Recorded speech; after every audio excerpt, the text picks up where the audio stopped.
Welcome to the Women's Frozen Four in New Hampshire. College hockey's biggest stage is nothing new for Wisconsin. In fact, for senior Britta Curl, the fourth time is a charm. All clocks were on Dame time in Indianapolis this weekend. Not only did Damian Lillard win his second straight three-point contest, but was named the MVP of the All-Star game as well. Making it to the playoffs in a do-or-die game after the start that this team had, could you write a better love story? But when asked how exciting it was for him, Jair Alexander said, "What? We've got 3 or 4 more games left. That's what I'm excited for." At Lambeau Field, Andrew Bandstra, News 3 Sports.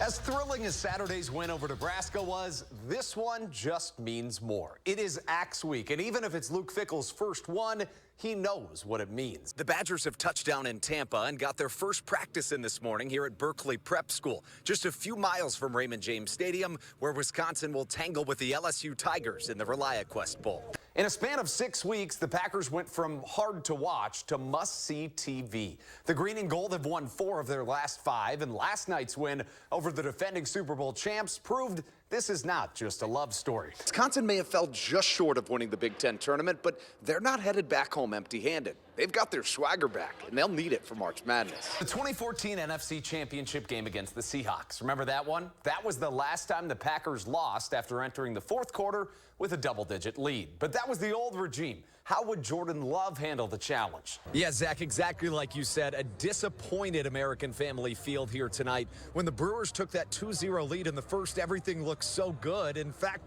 Freddie Peralta had a no-hitter in the 5th inning, but then in a span of 5 batters, the Brewers went from leading 2-0 to trailing 3-2, and that's kind of when the energy started draining out. After losing 3 straight games, the 5-5 Wisconsin Badgers trailed Nebraska tonight, 14-0 in the first quarter. It looked like it'd be another chapter of a heartbreaking season, but then all of a sudden something clicked, and it all started with Braylon Allen in what might be his final game at the camp.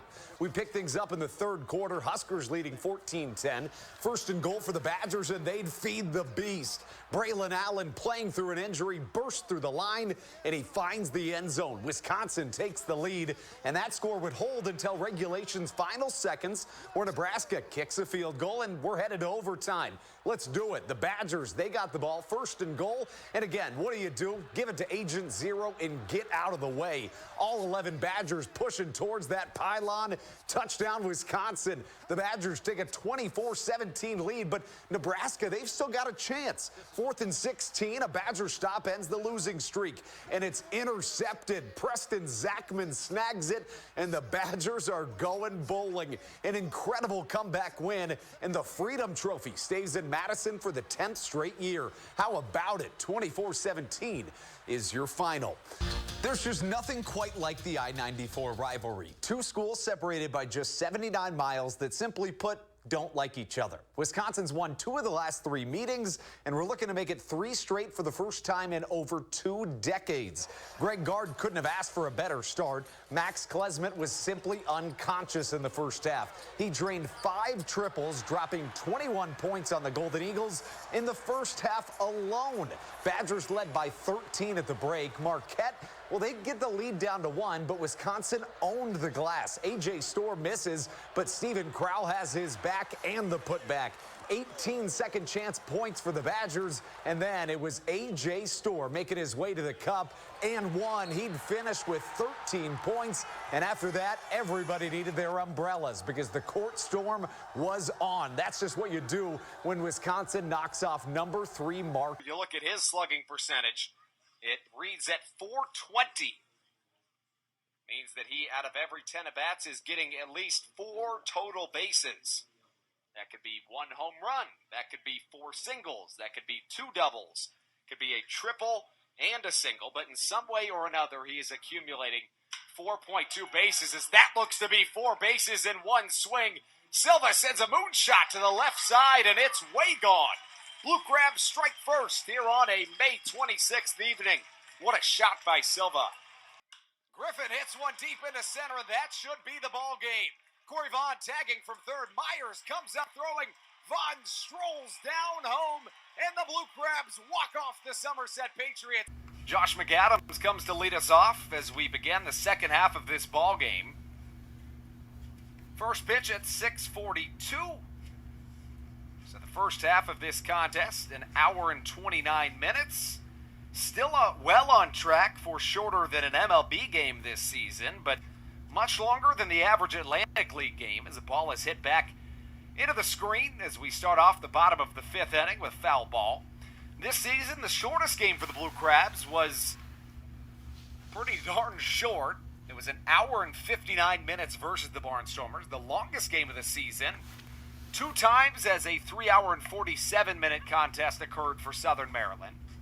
Interestingly, neither of those occurrences were in a combined 40-hit, 30-run game versus the York Revolution in a 17-13 Revs win here at Regency Furniture Stadium. 0-2, chopper up the middle. He could beat this one out. Josh McAdams off to first in an infield single. And the tying run is aboard for the Blue Crabs here in the bottom of the fifth as Travis Witherspoon comes up to the plate. Spoon, as they call him, was 0 for 10 in the homestand entering last night's contest when he went 3 for 4 with 2 of his 3 home runs on the season and 3 of his 7 RBIs. His first 3-hit game of the year, one of 3 Blue Crabs with a 3-hit game last night.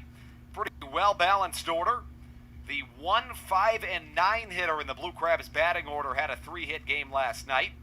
2 of the 3 had a home run, 1 had a double. It was Kent Blackstone 3 for 4 with a double and a sacrifice bunt as strike 1 crosses. Corey Vaughn went 3 for 4 with a homer.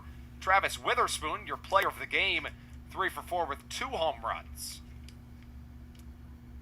Witherspoon has fared awfully well against his former teams in his career, he tells me. He says he knows these guys pretty well. Played for the Barnstormers back in 2016. Said he knew they were going to try to pitch him inside and clearly was prepared to turn on a fastball. 0-2, did he go? Yes, he did immediately, says the first base umpire, Lindy Hall, as Travis Witherspoon strikes out for out number 1. For John Henderson, after striking out just 1 in his last start, that is now 7 strikeouts through 4 1/3 innings this evening.